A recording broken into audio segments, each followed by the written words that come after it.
সেহরি খাওয়ার আর মাত্র 5 মিনিট বাকি। সেহরি খাওয়ার আর মাত্র 4 মিনিট বাকি।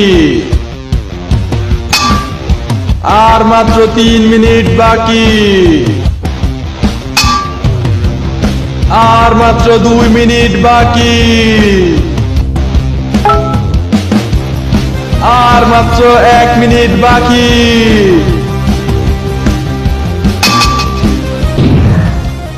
আজকে সারাদিন আর ক্ষুধাই লাগবে না। আম্মু আজান দিবে কখন? একটু পরে। আম্মু আজান দেয় না কেন? একটু পরেই তো দিবে। একটু পর কি হয় নাই আম্মু? আরে আর একটু পরেই আজান দিয়ে দিবে। হোয়াট দ্য ফাও কথা আম্মু? কি হয়েছে? এখনো মাগরিবের আজান দেয় না কেন? ইফতারি করব না?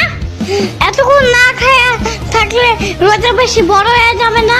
ওই তোরে কইছিলাম আমি রোজা রাখতে, উঠছস কান ভরে তুই? আজকে আবার উঠিস, দেখ মনে। কিছু জিগাইলেই এমন করে।